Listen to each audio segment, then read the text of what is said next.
Hello दोस्तों, कैसे हो आप लोग। स्वागत है आपका आपके चैनल प्रत्युष रेड्डा में। दोस्तों आज हम लोग यहाँ पर देखने वाले हैं डीएलएड थर्ड सेमेस्टर का शैक्षिक मूल्यांकन का बहुविकल्प का मैराथन क्लास है। दोस्तों मैं आपको बता दूं कि बैक आना नामुमकिन है। अगर दोस्तों आपने सारे क्लास ले रखे हैं लॉन्ग क्वेश्चंस के, उसके बाद दोस्तों बहुविकल्प क्वेश्चंस के अगर आपने सारे क्वेश्चंस कंटिन्यू ले रखे हैं तो दोस्तों आपका बैग कहीं से भी लगने का चांस नहीं बन रहा है। अब दोस्तों यह आपका एक आखिरी संघर्ष है और दोस्तों इस आखिरी संघर्ष में जो दिलो और जान से पढ़ेगा, मेहनत करेगा दोस्तों, वही कहीं ना कहीं बहुत ही आगे निकलेगा। दोस्तों अब तक जो हुआ वो आप भूल जाइए, लेकिन अब आप लोग नए सिरे से नए क्वेश्चंस को दोस्तों और इस नए क्लास को आप लोग लीजिए और आप लोग वीडियो को शेयर भी करिए अपने दोस्तों तक, अपने भाइयों और बहनों तक। आप लोग व्हाट्सएप पर भी शेयर कर सकते हैं। दोस्तों आइए हम लोग देखते हैं आज का पहला क्वेश्चन। आज का आपको यहाँ पर पहला क्वेश्चन है, क्रियात्मक शोध का विकास किसने किया था। क्रियात्मक शोध का विकास किसने किया था ये आपको बताना है। एम.एस. कोरे ने, फ्रावेल ने या फिर जॉन डीवी ने या इनमें से कोई नहीं। दोस्तों बताइए इन चारों में से आपका कौन सा सही होगा। अगर बात करें आंसर की तो क्रियात्मक शोध का विकास किए थे एम.एस. कोरे ने, यानी आपका आवाला बिल्कुल सही हो जाएगा। अब यहाँ पर हम आगे बढ़ते हैं और देखते हैं क्वेश्चन नंबर 2।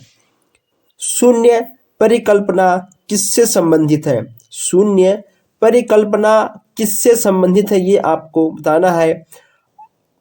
निर्देशित परिकल्पना से या फिर निर्देश रहित परिकल्पना से, आ और बा दोनों या केवल आ से। तो दोस्तों इसमें आपका क्या होगा। इसमें आपका हो जाएगा दोस्तों निर्देश रहित परिकल्पना से। ना आपका ये वाला होगा और ना ये होगा ना ये होगा, यानी आपका सा वाला बिल्कुल सही हो जाएगा। आपके एग्जाम में ऐसे ही क्वेश्चंस आपको देखने को मिलेंगे। और मैं आपको ये बता दूं कि शैक्षिक मूल्यांकन में जो आपके बहुविकल्पीय प्रश्न आते हैं, आपके 15 क्वेश्चन आते हैं और हर एक क्वेश्चन आपका एक एक नंबर का होता है। यानी आपको अगर 15 में से 15 नंबर लाना है तो आपको दोस्तों सारे क्लास सारा टेस्ट आपको देना पड़ेगा, आपको देखना पड़ेगा। अब यहाँ पर हम बात करते हैं क्वेश्चन नंबर 3। क्रियात्मक अनुसंधान का अन्य दूसरा नाम क्या है। क्रियात्मक शोध या फिर आपका मौलिक शोध है, आ और बा दोनों होगा या इनमें से कोई नहीं होगा। अगर बात करें क्रियात्मक अनुसंधान का अन्य दूसरा नाम क्या है, इसमें आपका हो जाएगा क्रियात्मक शोध। ओके दोस्तों, यानी आपका आ वाला बिल्कुल सही हो जाएगा। अब यहाँ पर हम देखते हैं मापन क्या होता है। मापन क्या होता है दोस्तों, गुणात्मक होता है, मात्रात्मक होता है या फिर तुलनात्मक होता है या उपयुक्त सभी। इसमें से आपका क्या होगा। यहाँ हम मापन की बात करते हैं तो मापन दोस्तों अगर ठीक है मान लो आपको कोई भी दूध है, पानी या फिर तेल, आपको कुछ भी नापना है तो दोस्तों नापना है ठीक है या फिर मापना है, दोनों बात एक ही है। तो आखिर दोस्तों इसे मान लो आपके पास 2 डब्बा है ठीक है दोस्तों, आप ठीक है दोनों डब्बों में उस तेल को भरोगे और फिर उसमें आप मात्रा निकालोगे, आखिर किस में अधिक है किस में कम है ठीक है।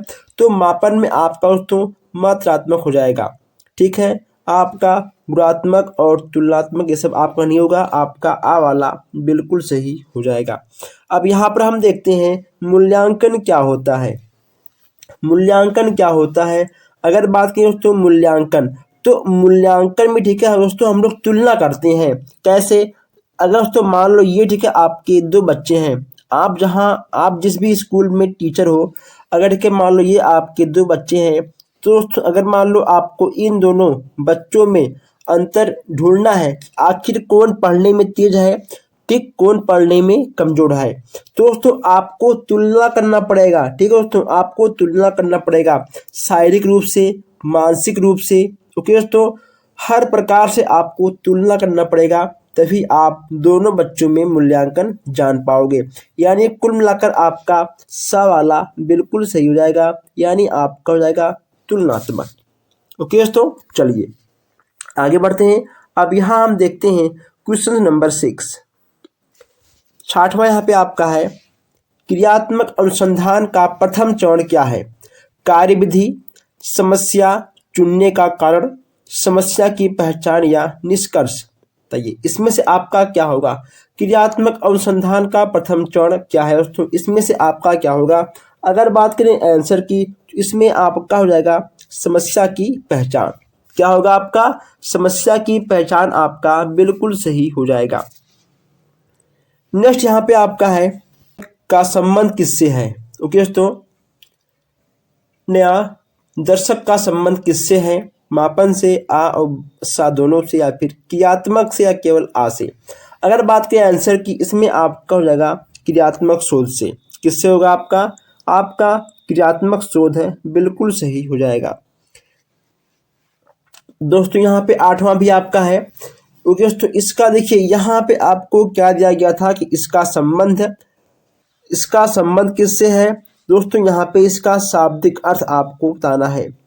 शाब्दिक अर्थ यहाँ पे दोस्तों आपको बताना है कि आखिर इसमें से क्या होगा। तो दोस्तों इसमें से आपका क्या होगा? इसमें आपको बताना है इसका शाब्दिक अर्थ। अगर दोस्तों बात करें आंसर की, तो आपका इनमें से कोई नहीं।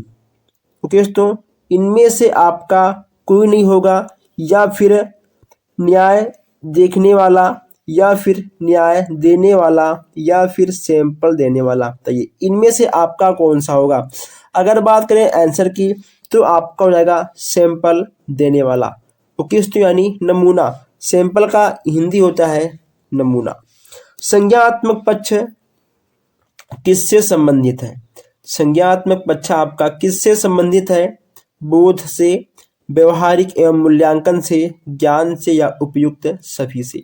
अगर बात करें इसके आंसर की, तो इसमें आपका दा वाला बिल्कुल सही हो जाएगा। 9वें का आपका दा वाला यानी उपयुक्त सभी आपका बिल्कुल सही हो जाएगा। अब यहाँ हम देखते हैं कि भावात्मक पक्ष का संबंध किससे है? भावात्मक पक्ष का संबंध किससे है? संवेगों से है, या फिर मनोवृत्तियों से है, रुचियों से है, या फिर उपयुक्त सभी। बताइए दोस्तों इसमें से आपका क्या होगा? अगर बात करें इसके आंसर की, इसमें आपका हो जाएगा उपयुक्त सभी। ठीक है, ये तीनों आपके भावात्मक पक्ष के संबंध में आएंगे, यानी उपयुक्त सभी आपके बिल्कुल सही हो जाएंगे। 10वां आपका बिल्कुल सही हो जाएगा।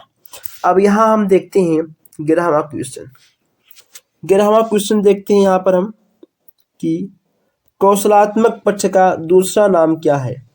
कौशलात्मक पक्ष का दूसरा नाम क्या है? मापन से है, क्रियात्मक पक्ष से है, आ और सा दोनों से है, या केवल आ से है। यहाँ पर क्रियात्मक पक्ष की बात करते हैं, तो इसमें से आपका दोस्तों क्या होगा? कौशलात्मक पक्ष का दूसरा नाम क्या होगा? आपका हो जाएगा क्रियात्मक पक्ष। क्रियात्मक पक्ष के स्तर कितने हैं? बताइए क्रियात्मक पक्ष के आपके कितने स्तर हैं? 5, 8, 7 या 6। बताइए दोस्तों इसमें से आपका क्या होगा? क्रियात्मक पक्ष की बात की जा रही है, तो क्रियात्मक पक्ष के 6 पक्ष हैं। क्रियात्मक पक्ष के कितने स्तर हैं?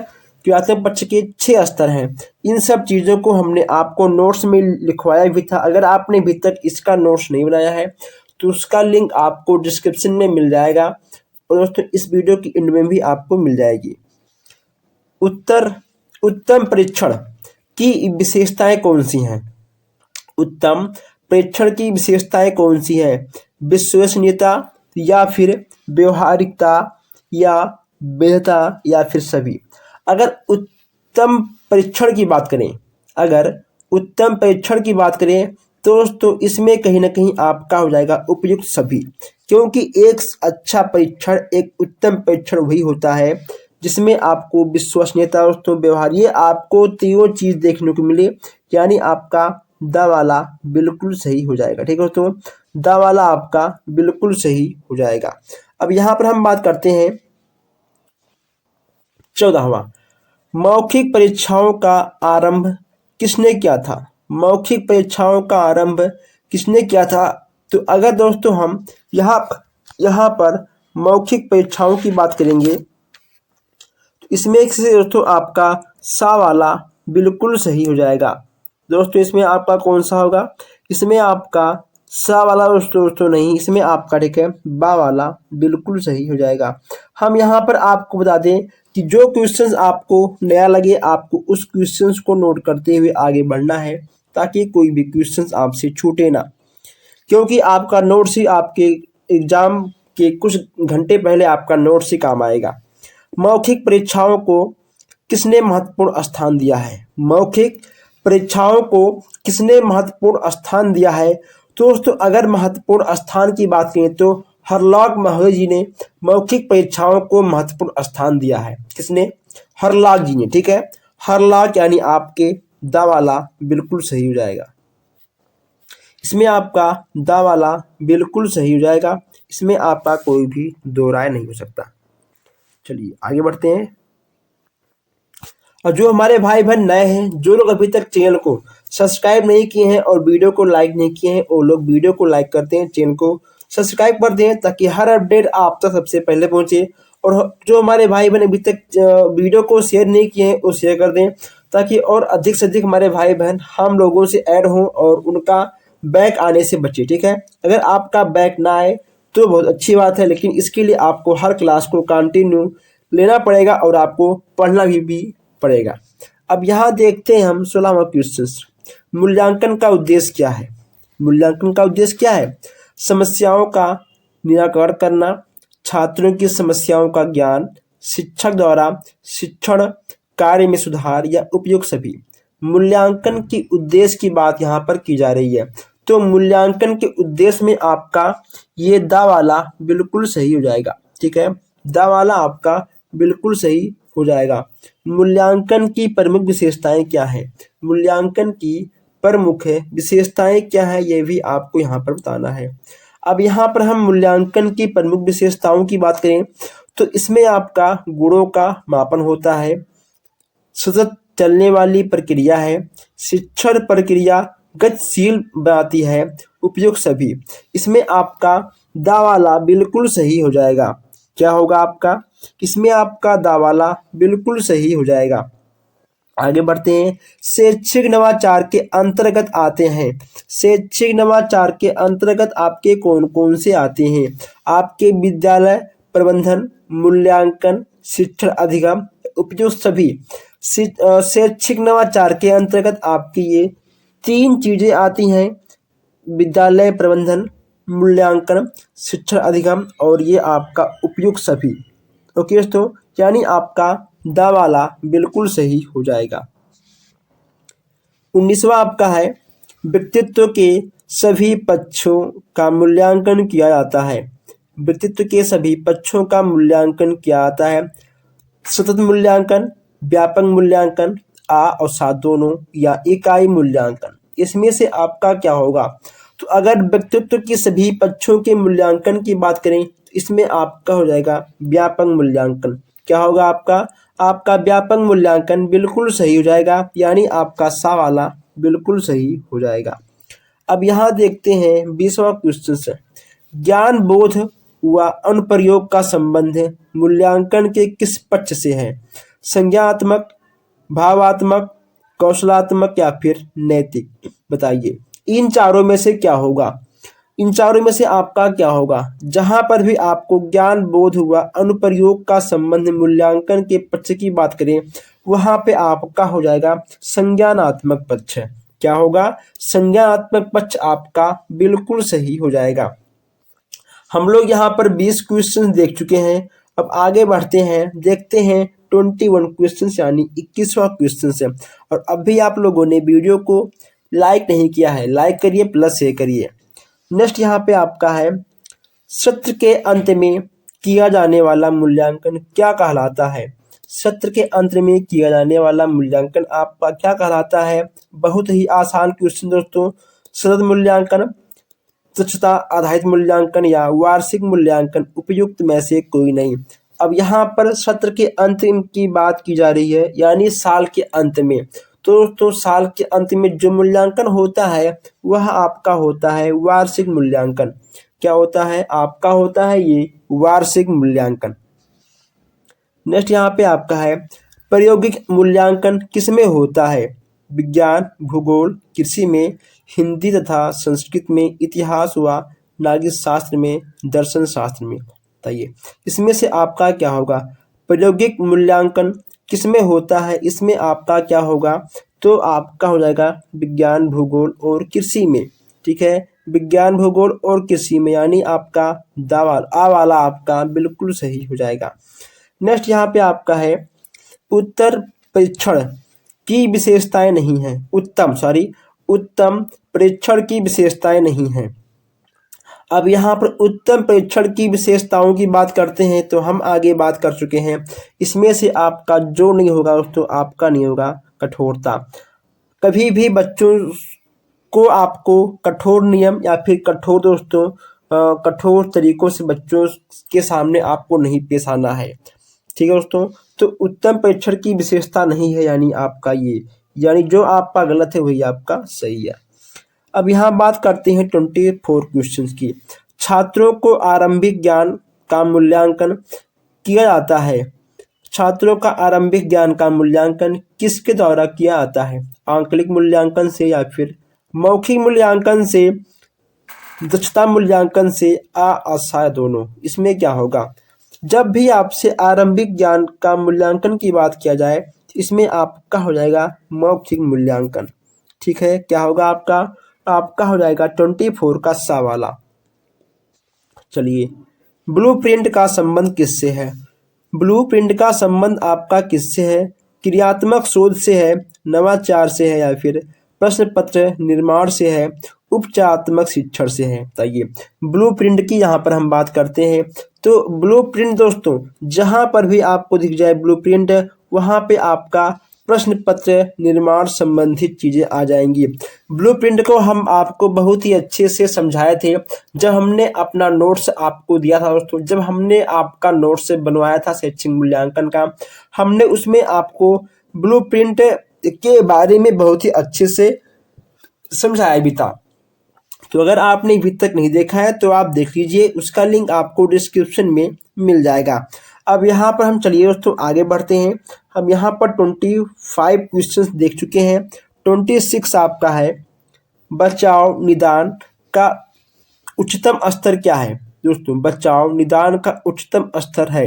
ठीक है, बचाव निदान का उच्चतम स्तर है। हम इन चीज़ों को भी अच्छे से आपको हमने समझाया भी था। इसमें आपका क्या होगा? यह कथन किसका है? बचाव निदान का उच्चतम स्तर है।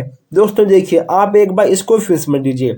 यानी अगर मान लो किसी को चोट लग गई, ठीक है, किसी को चोट लग गई, अगर आप उसे अपने घर ले आए हो या फिर दोस्तों आप इसे कहीं ऐसे स्थान पर ले गए हो कि जो उसका इलाज कर सके, ओके दोस्तों, तो इलाज करने वाला बड़ा होता है। ओके दोस्तों, घर पर लाने वाले से बड़ा इलाज करने वाला बड़ा होता है। यह कथन किसका है? यह कथन है रॉस महोदय का। किसका है? रॉस महोदय का है।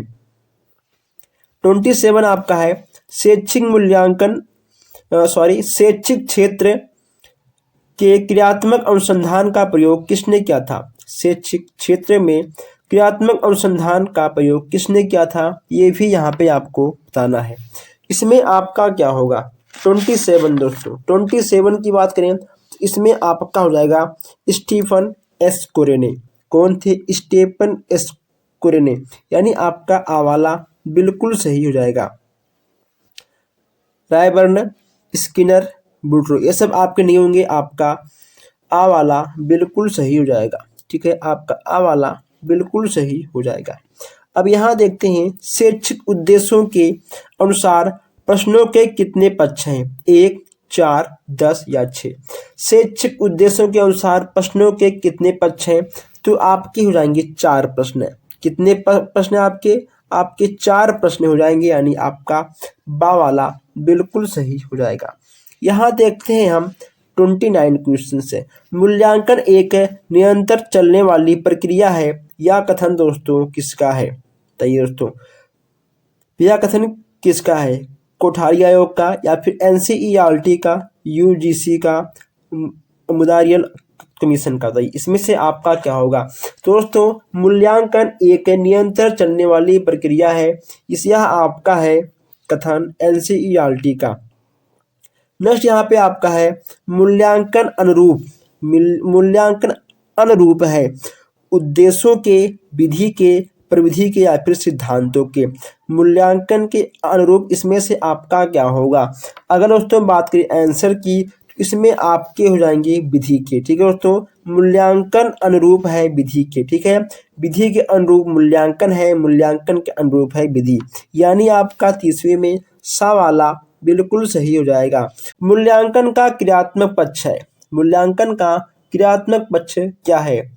घटनाओं का ज्ञान, चित्रीकरण या फिर प्रतिक्रिया करना, स्वाभाविकरण करना। इसमें से आपका क्या होगा? मूल्यांकन का क्रियात्मक पक्ष आपका क्या है? इसमें दोस्तों आपका दा वाला बिल्कुल सही हो जाएगा। ठीक है, इसमें आपका दा वाला बिल्कुल सही हो जाएगा। नेक्स्ट यहाँ पे आपका है मूल्यांकन प्रक्रिया का आवश्यक अंग कौन सा नहीं है? मूल्यांकन प्रक्रिया का आवश्यक अंग कौन सा नहीं है? शैक्षिक उद्देश्य, सीखने के अनुभव या फिर व्यवहारिक परिवर्तन, छात्रों की योग्यता का वांछित स्तर। इसमें से आपका क्या होगा?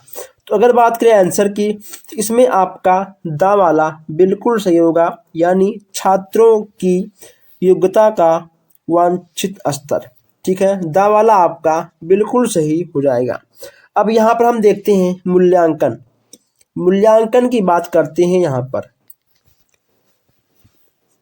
उद्देश्य केंद्रित होता है, एक व्यवस्थित पद्धति है और उद्देश्य में घनिष्ठ संबंध है या फिर उपयुक्त सभी। अगर बात करें मूल्यांकन की, तो मूल्यांकन में ये तीन चीजें दोस्तों आपकी ऐड होती हैं, यानी आपका हो जाएगा उपयुक्त सभी। दा वाला आपका बिल्कुल सही हो जाएगा। नेक्स्ट यहाँ पे आपका है मूल्यांकन के कितने सोपान हैं? 2, 3, 4 या 5? मूल्यांकन के कितने सोपान हैं बताइए? मूल्यांकन के कितने सोपान हैं? इसमें से आपका हो जाएगा 3। ठीक है, मूल्यांकन के कितने सोपान हैं?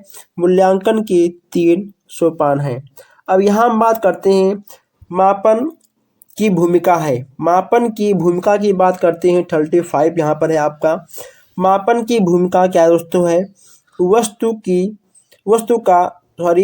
को संख्या प्रदान करना। ठीक है, यहाँ पे होगा आपका करना, यहाँ होगा आपका करना। ठीक है, वस्तु को संख्या प्रदान करना। उसके बाद घटना को संख्या प्रदान करना, नियमानुसार संख्या प्रदान करना या उपयुक्त सभी। अगर बात करें मापन की भूमिका की, इसमें आपका हो जाएगा उपयुक्त सभी। ठीक, यानी आपका दा वाला बिल्कुल सही हो जाएगा। आगे बढ़ते हैं। यहाँ पर हम देखते हैं 36 क्वेश्चन। 36 क्वेश्चन यहाँ देखते हैं हम लोग। मापन का उपयोग किया जाता है। मापन का उपयोग किया जाता है उद्देश्यों को बनाने में, छात्रों के चयन में, शैक्षिक विधि के चयन में या फिर छात्र का परिमाणात्मक मूल्य निर्धारण में। इसमें से आपका क्या होगा? मापन का उपयोग हम लोग क्यों करते हैं? इसमें आपका दा वाला बिल्कुल सही होगा। ठीक है, आप दोस्तों इन सारे क्वेश्चंस को नोट करते हुए आगे बढ़िएगा ताकि कोई भी क्वेश्चंस आपसे मिस ना हो। भौतिक मापन कौन सा है? भौतिक मापन कौन सा है? निश्चित, स्थिर, अस्थिर या फिर अनिश्चित? इसमें आपका क्या होगा? भौतिक मापन की बात यहाँ पे की जा रही है, तो भौतिक मापन आपका दोस्तों हमेशा होगा स्थिर। ठीक है, स्थिर होगा आपका। बा वाला आपका बिल्कुल सही हो जाएगा। नेक्स्ट यहाँ पे आपका है 38 दक्षता आधारित मूल्यांकन है। इसमें से आपका क्या होगा? इसमें दोस्तों आपका आ और बा दोनों बिल्कुल सही हो जाएगा। हम इन सारे क्वेश्चंस को जब हम आपको नोट्स लिखवाए थे तो हमने आपको बहुत ही अच्छे से उसमें समझाया भी था और पढ़ाया भी था। यहाँ पे आपका 39 है। कक्षोन्नति का प्रमुख साधन कौन सा है? मासिक परीक्षा या फिर त्रैमासिक परीक्षा जो कि 3 महीने बाद होता है, वार्षिक परीक्षा या फिर ये सभी। अगर दोस्तों किसी भी बालक को आपको एक क्लास, अगर से दोस्तों मान लो कोई भी बालक कक्षा 4 में है, अगर ठीक है दोस्तों उसे कक्षा 5 में ना पढ़ाकर आप उसे कक्षा 6 में करना चाहते हो तो आप उसका पहले वार्षिक परीक्षा लेंगे। अगर उसने वार्षिक परीक्षा में कक्षा 4 में 100 में से 100 अंक लाए या फिर दोस्तों अगर उसका अच्छा रिस्पांस हुआ तो आप उसे कक्षा 5 छोड़कर आप उसे डायरेक्ट कक्षा 6 में भी कर सकते हो। ठीक है दोस्तों, तो ये होता है आपका कक्षा उन्नति। नेक्स्ट यहाँ पे आपका है संज्ञानात्मक पक्ष। संज्ञानात्मक पक्ष आपका क्या होता है? सरल, छोटा, व्यापक या फिर बड़ा। इसमें आपका क्या होगा? तो संज्ञानात्मक पक्ष दोस्तों जो आपका होता है इसमें आपका ज्ञान बोध होता है और इसमें दोस्तों आपका ठीक होता है अनुप्रयोग। ठीक है, इसमें आपका हो जाएगा ज्ञान बोध और आपका हो जाएगा अनुप्रयोग। दोस्तों ये सारे आपके जो ऑप्शन है ये ठीक है, आपके सारे ऑप्शन गलत हैं। आप लिख लीजिएगा ज्ञान बोध। ठीक है, आपका हो जाएगा ज्ञान बोध और नेक्स्ट आपका हो जाएगा अनुप्रयोग। ठीक है, अनुप्रयोग ये आपके हो जाएंगे ज्ञानात्मक पक्ष, ज्ञान बोध और अनुप्रयोग। आइए आगे बढ़ते हैं। ज्ञानात्मक पक्ष कौन सा होता है उसमें? ये ज्ञानात्मक पक्ष इसमें से आपका कौन सा है? ये आपको यहाँ पर सही क्वेश्चन देखने को मिल गया है। तो दोस्तों इसमें आपका हो जाएगा ज्ञान बोध और उसमें आपका ठीक हो जाएगा अनुप्रयोग। अभी हमने आपको आगे बताया था, यानी इसमें आपका सा वाला बिल्कुल सही हो जाएगा।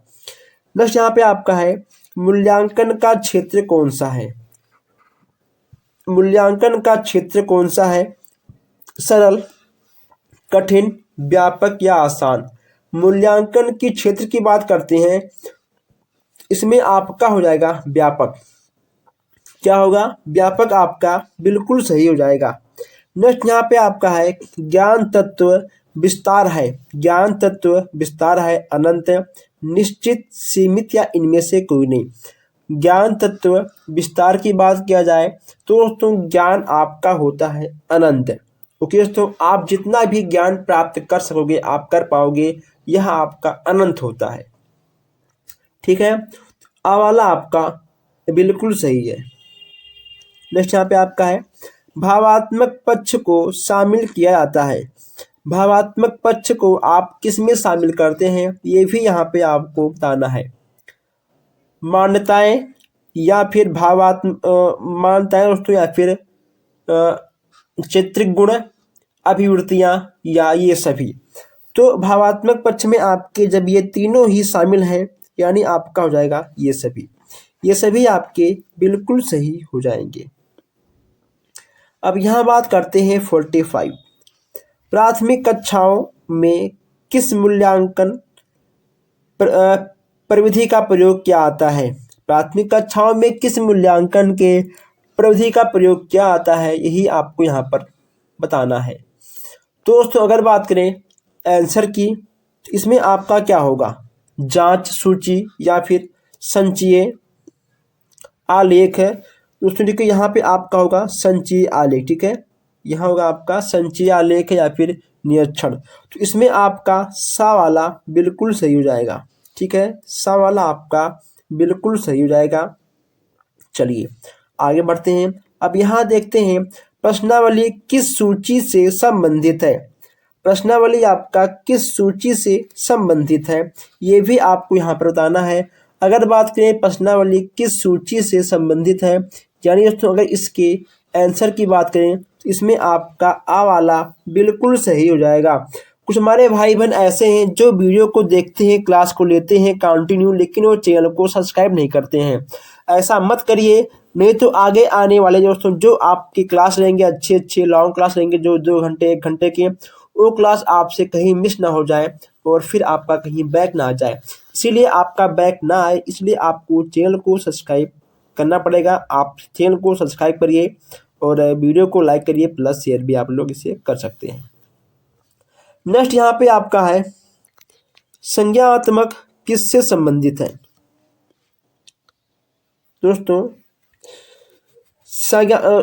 दोस्तों यहाँ पे आपका है साक्षात्कार। 1 मिनट।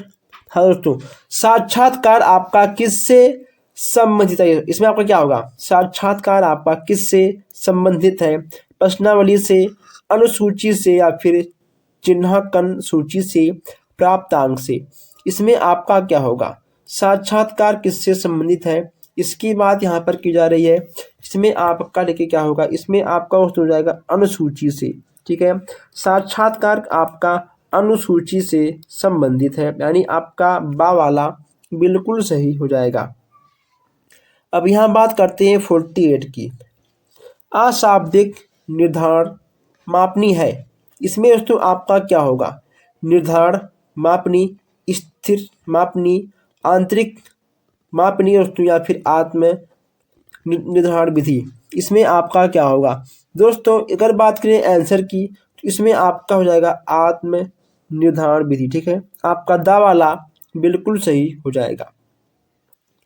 नेक्स्ट यहाँ पे आपका है उत्तम परीक्षण की विशेषताएं क्या हैं।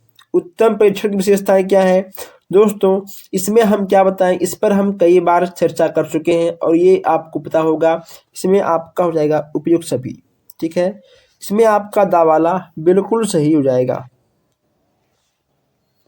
नेक्स्ट यहाँ पे आपका है शिक्षण अधिगम तथा मूल्यांकन एक दूसरे से संबंधित है, पूरक, घनिष्ठ, आवश्यक या इनमें से कोई नहीं। चलिए बताइए इसमें। इसमें आपका क्या होगा, इसमें आपका हो जाएगा घनिष्ठ। ठीक है, शिक्षण अधिगम तथा मूल्यांकन एक दूसरे से घनिष्ठ संबंधित है। ओके दोस्तों, बा वाला आपका बिल्कुल सही हो जाएगा। चलिए आगे बढ़ते हैं। 51 आपका है, इसको थोड़ा हम जूम कर दें ताकि आपको अच्छे से दिखाई दे। मूल्यांकन के द्वारा ज्ञात किया जाता है, मूल्यांकन के द्वारा ज्ञात किया जाता है व्यक्ति के अधिगम स्तर को, समाज के अधिगम स्तर को या फिर मनोवैज्ञानिक परीक्षण को, छात्र के अधिगम स्तर को। बताइए मूल्यांकन के द्वारा हम क्या ज्ञात करते हैं, ये चीज आपको यहाँ पर बताना है। तो इसमें आपका हो जाएगा छात्र के अधिगम स्तर को। ठीक है, यानी छात्र के अधिगम स्तर की बात करें तो छात्र ने कितना सीखा, कितना नहीं सीखा, क्या कमी है, वह किस चीज को क्यों नहीं सीख पाया, हर चीज का मूल्यांकन करना बहुत ही आवश्यक होता है। मूल्यांकन उपकरण को क्या कहा जाता है, वैध, अवैध, समान या फिर टिकाऊ। तो इसमें आपका क्या होगा, मूल्यांकन उपकरण को क्या कहा जाता है, वैध। ओके, तो वैध यानी आपका आ वाला बिल्कुल सही हो जाएगा। और यहाँ पर हम बात करते हैं 53 क्वेश्चन की। चलिए यहाँ पे आपका 53 है, कौन अच्छे परीक्षण की विशेषता नहीं है, कौन अच्छे परीक्षण की विशेषता नहीं है। इसमें आपका क्या होगा, विश्वसनीयता या फिर वैधता, वस्तुनिष्ठता या फिर संक्षिप्तता। दोस्तों इसमें आपका क्या होगा, इसमें तो आपका बा वाला बिल्कुल सही हो जाएगा, यानी आपका जो गलत है वही आपका सही होगा। बा वाले पर आप टिक जरूर लगाएंगे। नेक्स्ट यहाँ पे आपका है 54 पुनः बलन दोस्तों। ओके दोस्तों, पुनः बलन की विधियां हैं, सतत मूल्यांकन में पुनर्बलन या फिर मासिक मूल्यांकन में, आ और बा दोनों में या फिर इनमें सभी में। तो इसमें आपका हो जाएगा सा वाला, सा वाला आपका बिल्कुल सही हो जाएगा। परिवर्तन प्राकृत का एक नियम है, परिवर्तन प्राकृत का दोस्तों एक नियम है, यानी दोस्तों हर चीज परिवर्तन होती है, या फिर इंसान हुआ या फिर दोस्तों कोई भी टेक्निकल चीज हुई, हर चीज बदलता है दोस्तों और बदलना भी आवश्यक है। तो परिवर्तन प्राकृत का एक नियम है या दोस्तों आपका शाश्वत नियम है। ठीक है दोस्तों, यह आपका निश्चित अनिश्चित नियम नहीं होगा, आपका होगा शाश्वत नियम। ठीक है, परिवर्तन प्राकृत का एक शाश्वत नियम है, आप इसको 3 स्टार में लगा लीजिएगा। ठीक है दोस्तों, ये क्वेश्चन आ सकता है, परिवर्तन प्राकृत का एक शाश्वत नियम है। चलिए अब यहाँ देखते हैं 56 क्वेश्चन। और जो हमारे भाई बहन अभी तक भी वीडियो को लाइक नहीं किए, लाइक कर दें ताकि कोई भी क्लास आपसे मिस ना हो।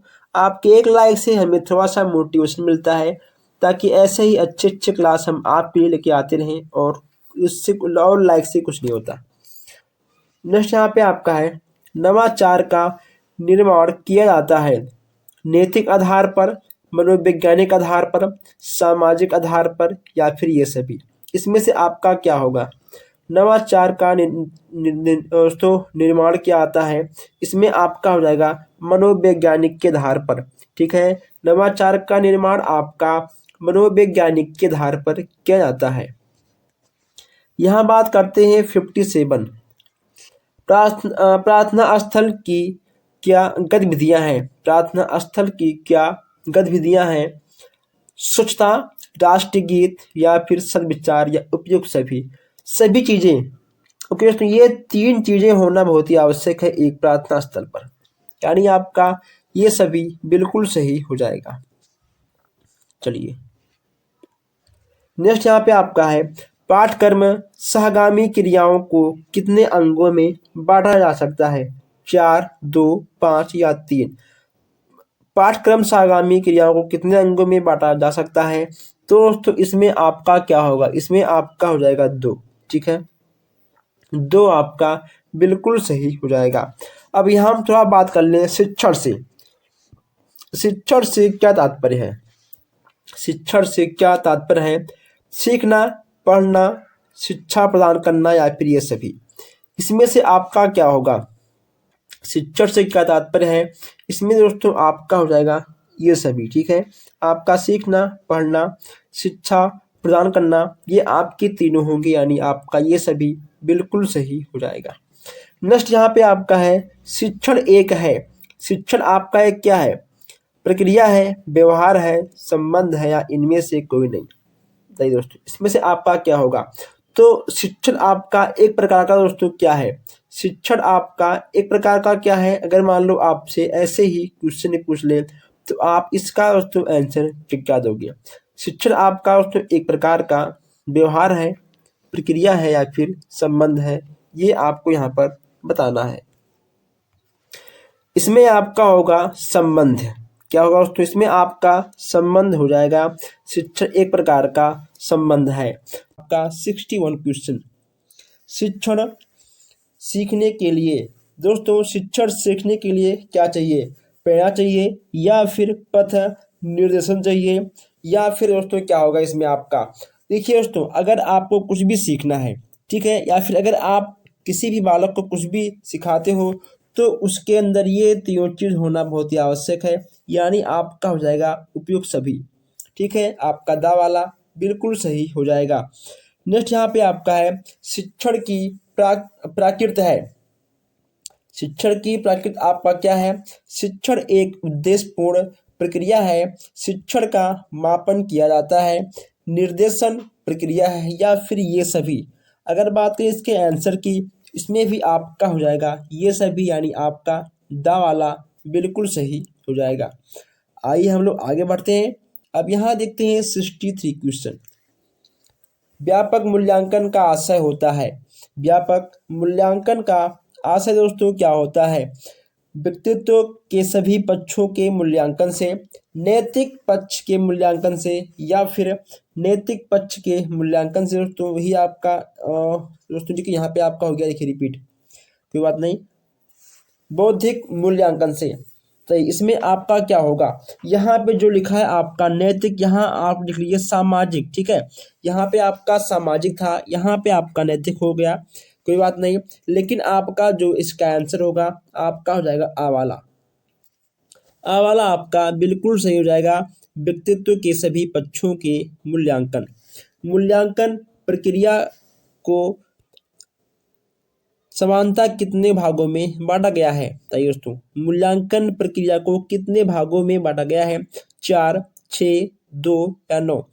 बताइए इनमें से क्या होगा? अगर बात करें मूल्यांकन प्रक्रिया के भाग का, इसमें आपका हो जाएगा आ वाला। ठीक है, यानी आपका चौथा बिल्कुल सही हो जाएगा। अब यहाँ हम आगे बढ़ते हैं। नेक्स्ट यहाँ हम देखते हैं 65 क्वेश्चन, सतत एवं विकास व्यापक मूल्यांकन के कितने क्रियाएं होते हैं? 2, 4, 3 या 5? कितने होंगे आपके? अगर दोस्तों मान लो यहाँ पर आपको कुछ नए क्वेश्चन दिखें तो आप उस क्वेश्चंस को अपने नोटबुक में नोट भी कर सकते हो ताकि कोई भी क्वेश्चंस आपसे ना छूटे। इसमें आपका हो जाएगा 5। कितने क्रियाएं हैं इसके? 5 क्रियाएं हैं। 65 आपका हो चुका है।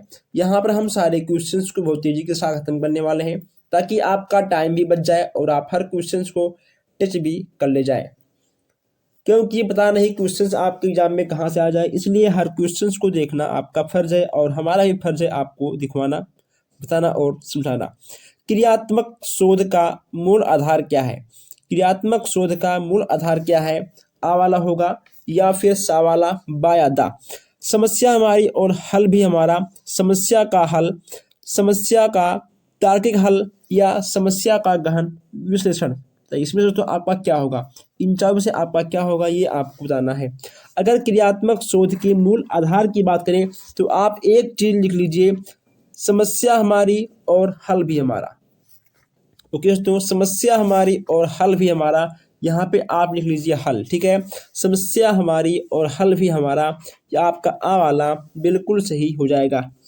क्रियात्मक शोध का संपादन कितने चरणों में होता है?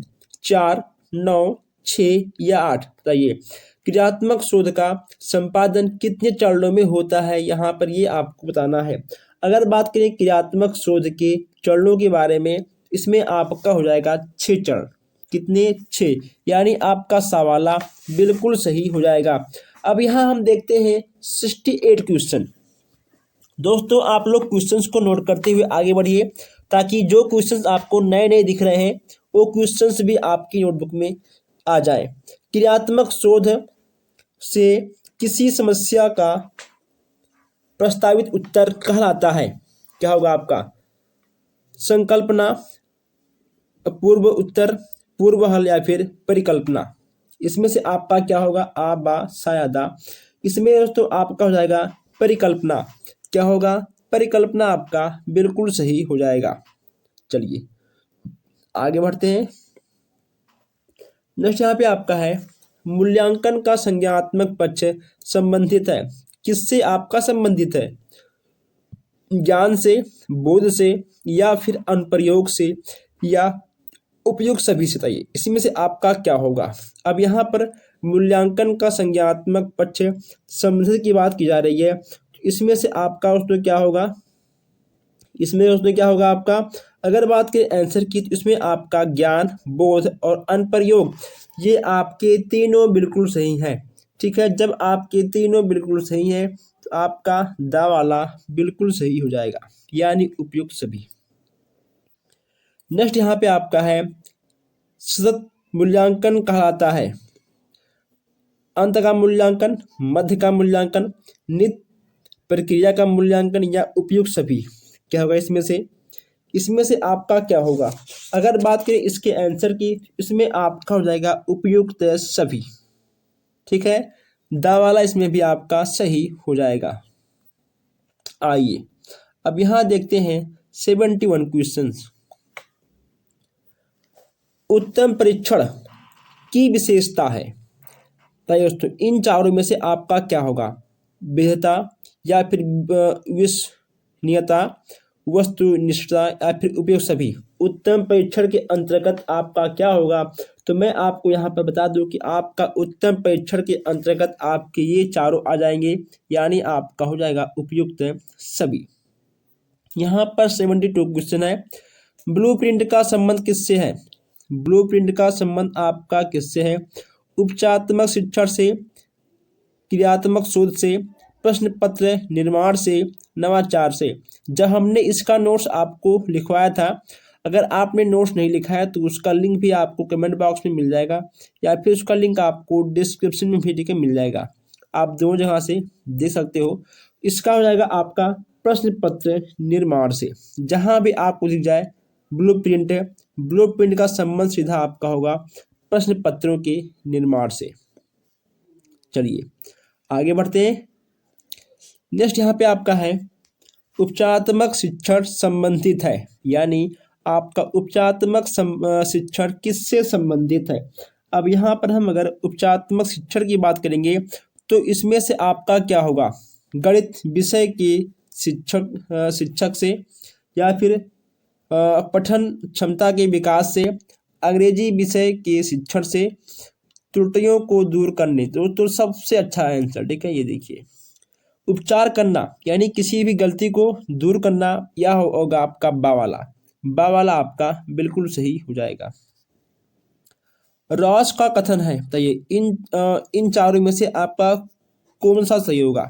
बचाव निदान का निम्नतम स्तर है, बचाव निदान का उच्चतम स्तर है। यानी बचाने वाला बड़ा होता है या ठीक है छोटा होता है, ये आपको बताना है।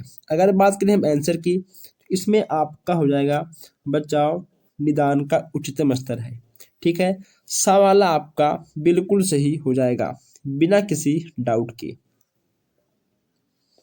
अब यहाँ पे है आपका क्रियात्मक शोध के प्रवर्तक हैं।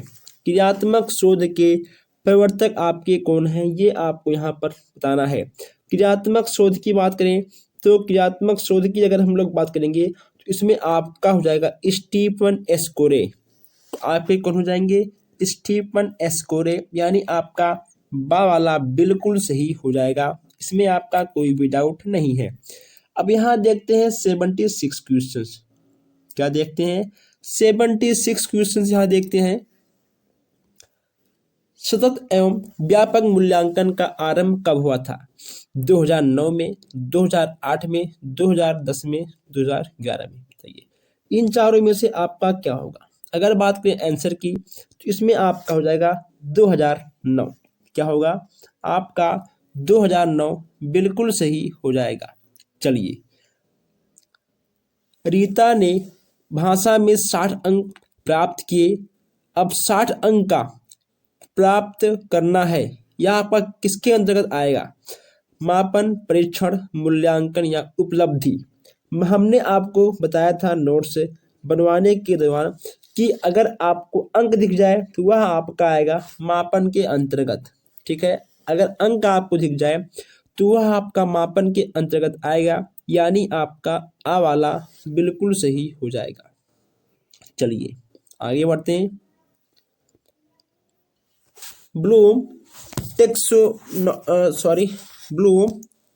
टेक्सोनोमी विकसित हुआ। आपका ये कब हुआ था विकसित? अगर बात करें आंसर की, इसमें आपका हो जाएगा 1956। कब हुआ था?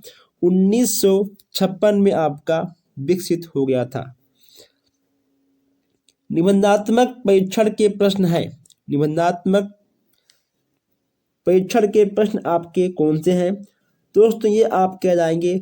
उदाहरणार्थ प्रश्न, यानी आपका आ वाला बिल्कुल सही हो जाएगा। 79 का आपका आ वाला बिल्कुल सही हो जाएगा।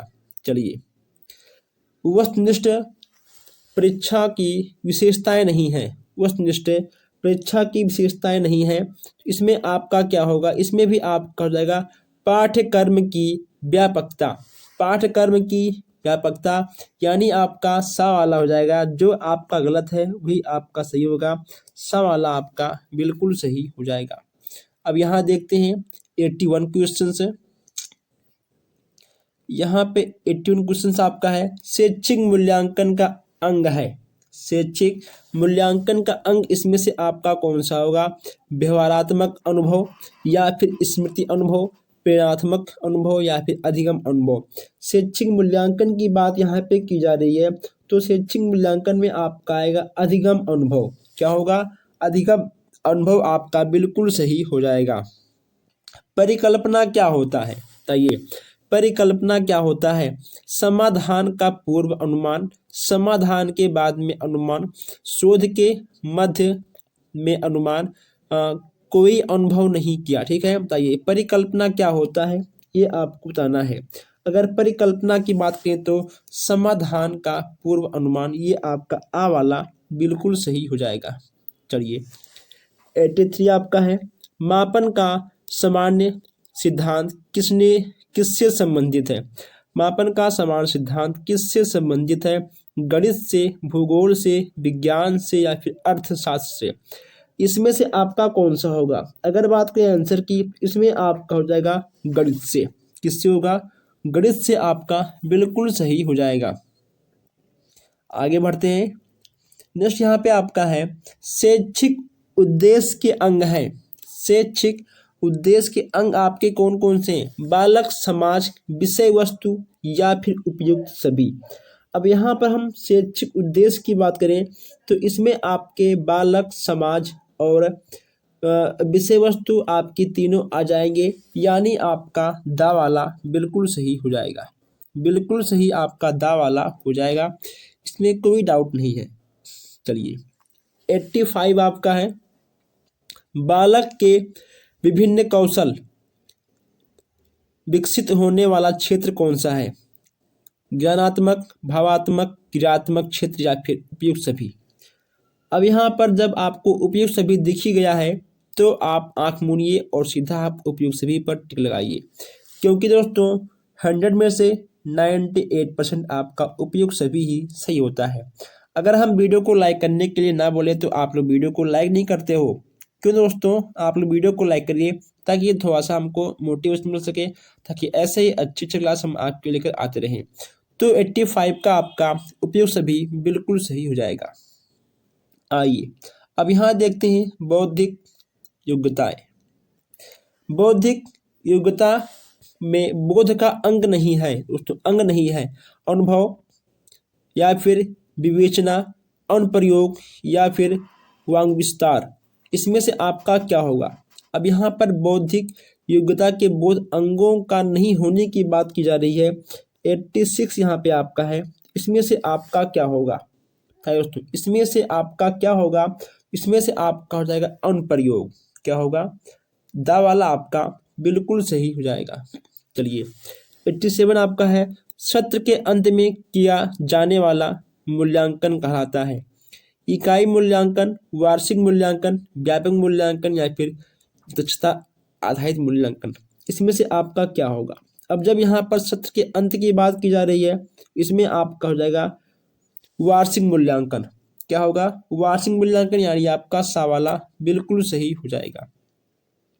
यहाँ पे 88 आपका है ज्ञान, बोध एवं अनुप्रयोग किस मूल्यांकन का पक्ष है? ज्ञान, बोध और अनुप्रयोग किस मूल्यांकन का पक्ष है? संज्ञात्मक पक्ष, भावात्मक पक्ष, क्रियात्मक पक्ष या फिर उपयोग सभी। इसमें से आपका क्या होगा? इसमें आपका हो जाएगा ज्ञानात्मक पक्ष। क्या होगा?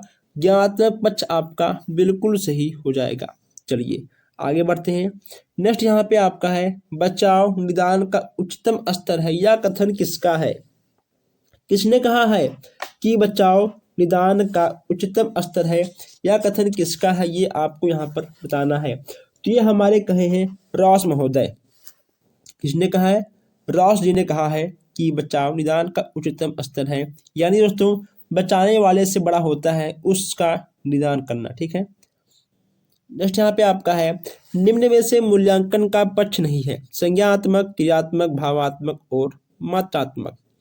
इसमें से आपका कौन सा मूल्यांकन का पक्ष नहीं है? तो हमने आपको मूल्यांकन से संबंधित सारे कथनों को, सारे क्वेश्चंस को, सारे ऑप्शन को हमने आपको कई बार बताया है और समझाया भी है। ताकि इसमें से आपका क्या होगा? मूल्यांकन का पक्ष दोस्तों आपका संज्ञात्मक भी है, ठीक है, क्रियात्मक भी है और भावात्मक भी है, लेकिन आपका मात्रात्मक नहीं है। यानी जो आपका गलत है वही आपका सही है। आपका हो जाएगा दा, यानी आपका मात्रात्मक बिल्कुल सही हो जाएगा।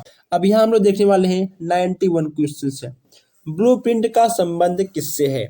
उपचारात्मक शिक्षण से या फिर प्रश्न पत्र निर्माण से, दक्षता निर्माण से, दक्षता आधारित मूल्यांकन से। तो ये इनमें से आपका क्या होगा? ब्लूप्रिंट का संबंध की बात की जा रही है, इसमें से आपका क्या होगा यही आपको जाना है।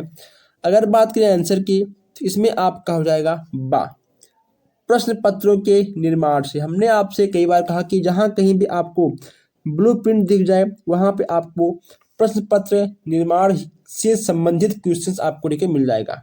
चलिए नेक्स्ट यहाँ पे आपका है प्रायोगिक मूल्यांकन होता है। तो ये दोस्तों क्या होता है? विज्ञान एवं मनोविज्ञान में, या हिंदी में, या इतिहास में, या फिर नागरिक शास्त्र में। इसमें से आपका क्या होगा? इसमें से आपका क्या होगा आपको बताना है। प्रायोगिक मूल्यांकन होता है, इसमें आपका क्या होगा ये चीज़ आपको यहाँ पर बताना है। अगर बात करें इसके दोस्तों आंसर की, तो अगर इसके आंसर की दोस्तों बात करें इसमें से आपका क्या होगा। आप लोग भी थोड़ा सा ट्रिक लगाइए कि आखिर प्रायोगिक मूल्यांकन आपका किसके अंतर्गत आएगा, किसके अंतर्गत आएगा, ये यहाँ पर आपको जरूर बताना है। आपका हो जाएगा विज्ञान एवं मनोविज्ञान में, किसका होगा, विज्ञान और मनोविज्ञान, यानी आपका आ वाला बिल्कुल सही हो जाएगा। अब यहाँ आप हमको ये बताइए जरा कि मूल्यांकन के कितने पक्ष होते हैं, मूल्यांकन के कितने पक्ष होते हैं आपको ये बताना है। 3, 5, 6 और 7, इसमें से आपका क्या होगा। मूल्यांकन के आपके हो जाएंगे 3 पक्ष है। कितने पक्ष है, मूल्यांकन के आपके 3 पक्ष हो जाएंगे। नेक्स्ट यहाँ पे आपका है कि शैक्षिक उद्देश्यों के अनुसार प्रश्नों के प्रकार हैं। शैक्षिक उद्देश्यों के अनुसार प्रश्नों के कितने प्रकार हैं। ज्ञानात्मक प्रश्न, बोधात्मक प्रश्न, या फिर अनुप्रयोगात्मक प्रश्न, या फिर आकलित प्रश्न। बताइए इसमें से आपका क्या होगा। शैक्षिक उद्देश्य के अनुसार प्रश्नों के प्रकार नहीं है, आपको ये पूछना है। इसमें आपको एक प्रश्न में 2 प्रश्न मिल जाएंगे। इसमें दोस्तों आपका टिक हो जाएगा आकलित प्रश्न, यानी आपका दा वाला नहीं होगा, और ये आपके तीनों ज्ञानात्मक, बोधात्मक, अनुप्रयोगात्मक, ये आपके शैक्षिक उद्देश्यों के प्रश्न के अंतर्गत आ जाएंगे। अब यहाँ देखते हैं 95 क्वेश्चंस। शैक्षिक क्षेत्र में क्रियात्मक शोध का प्रथम प्रयोग किया था, किसने किया था। बताइए इसमें आपका क्या होगा। इसमें भी आपका हो जाएगा स्टीफन एम कुरे ने, स्टीफन एम कुरे ने। इसका जिक्र हमने अगले क्लास में कर लिया था, अगर आपने देखा होगा तो आप इसका आंसर जरूर जानते होंगे। तो 95 का आपका आ वाला बिल्कुल सही हो जाएगा। अब यहाँ देखते हैं 96 क्वेश्चंस। 96 यहाँ पे आपका है उत्तर परीक्षण की विशेषता नहीं है। उत्तम दोस्तों, ठीक है, यहाँ आपको होगा उत्तम, ठीक है, उत्तम, यहाँ आप लिख लीजिए उत्तम। उत्तम परीक्षण की विशेषता नहीं है। अगर दोस्तों हम लोग उत्तम परीक्षण की विशेषता की बात करें तो इसमें आपका सफा सफा दिख रहा है कठोरता। हमने आपको समझाया था कि कठोरता शब्द नहीं लाना है, ठीक है दोस्तों। किसी भी काम में आपको कठोरता शब्द, कठोर चीज़ों का पालन नहीं करना है, आपका सबसे निगेटिव है, यानी आपका बा वाला बिल्कुल सही हो जाएगा। मूल्यांकन प्रक्रिया के सोपान है, मूल्यांकन प्रक्रिया के सोपान कौन से हैं। शिक्षण उद्देश्य, व्यवहार परिवर्तन, सीखने से उत्पन्न अनुभव, या उपयोग सभी। इसमें से आपका कौन सा होगा। अब यहाँ मूल्यांकन प्रक्रिया के सोपान की बात करें, इसमें आपका हो जाएगा दा वाला, यानी आपका हो जाएगा उपयुक्त सभी, ठीक है। चलिए नेक्स्ट आपका है 98। 98 आपका यहाँ पर है मूल्यांकन की शैक्षिक आवश्यकता किसको होती है। मूल्यांकन की शैक्षिक आवश्यकता किसको होती है।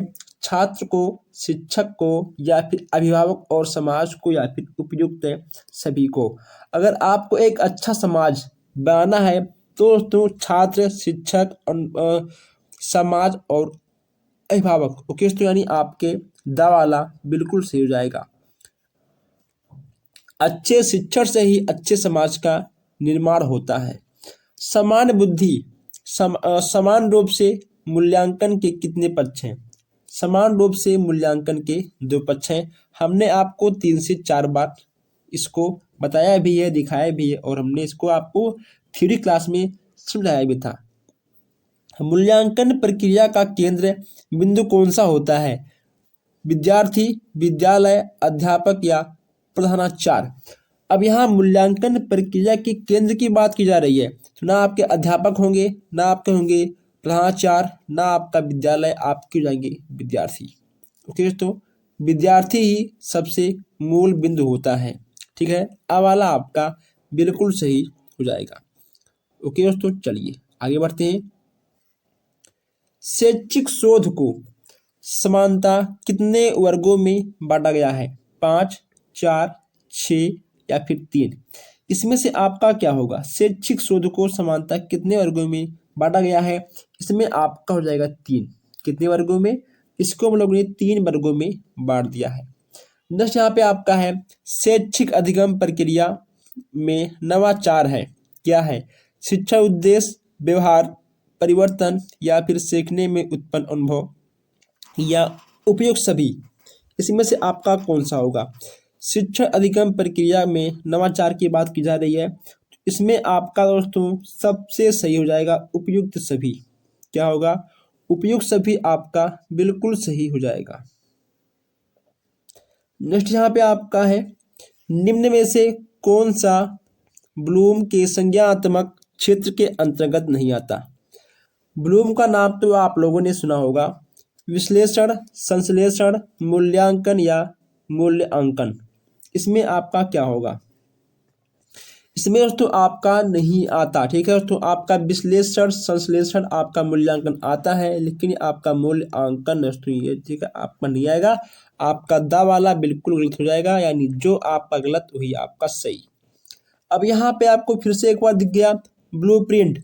ब्लूप्रिंट आपको दिखा, आप तुरंत मार दो प्रश्न पत्र की आधारशिला। ठीक है, प्रश्न पत्रों की आधारशिला किसे कहते हैं? ब्लूप्रिंट को कहते हैं, क्योंकि दोस्तों इसी के आधार पर हम लोग प्रश्नों का निर्माण करते हैं कि कितने प्रश्न रहेंगे एग्जाम में और कितने क्वेश्चन कितने कितने नंबर का रहेगा, उसका पूर्णांक क्या रहेगा। हर चीज़ आपका ब्लूप्रिंट से ही प्रश्न पत्र तैयार होता है। क्रियात्मक शोध का मूल आधार होता है। क्रियात्मक शोध का मूल आधार तो क्या होता है? समस्या का तुरंत हल, सिद्धांत का निर्माण करना, समस्या भी हमारा हल भी हमारा, बड़ी से बड़ी समस्या का हल। अब यहाँ क्रियात्मक शोध की बात की जा रही है। जब यहाँ क्रियात्मक शोध की बात आ गई है तो समस्या भी हमारा और हल भी हमारा। ओके दोस्तों, यहाँ आप लिख लीजिएगा हल, समस्या भी हमारा और हल भी हमारा, यानी आपका बा वाला बिल्कुल सही हो जाएगा। चलिए अब यहाँ हम देखते हैं, किसी समस्या का प्रस्तावित उत्तर कहलाता है, इसमें से आपका क्या होगा? इसमें आपका हो जाएगा परिकल्पना। क्या होगा? परिकल्पना आपका बिल्कुल सही हो जाएगा। क्रियात्मक शोध का अंतिम चरण होता है। क्रियात्मक शोध का अंतिम चरण आपका कौन सा होगा? इसमें आपका हो जाएगा निष्कर्षण। ठीक है दोस्तों, निष्कर्षण आपका बिल्कुल सही हो जाएगा। सामुदायिक सहभागिता में नवाचार है। सामुदायिक सहभागिता में नवाचार आपका क्या होगा? इसमें आपका हो जाएगा एनसीसी स्काउट गाइड दोस्तों, यानी आपका हो जाएगा उपयुक्त सभी। ठीक है, सभी आपके बिल्कुल सही हो जाएंगे। तो दोस्तों अगर हमारे कुछ भाई बहन नए हैं जिन्होंने अभी तक चैनल को सब्सक्राइब नहीं किया है, सब्सक्राइब कर लें, क्योंकि आगे आने वाले क्लास दोस्तों आपको बहुत ही अच्छे से मिलने वाले हैं, बहुत ही ज़बरदस्त आपको मिलने वाला है। तो दोस्तों आप लोग वीडियो को लाइक शेयर करते रहिएगा। अगर आपका किसी भी क्वेश्चन में कोई भी डाउट हो, आप हमसे कमेंट बॉक्स में बेहिचक पूछ सकते हो। कमेंट बॉक्स आपका है, आप उसका उपयोग करिए। हम मिलते हैं फिर इस वीडियो में। धन्यवाद।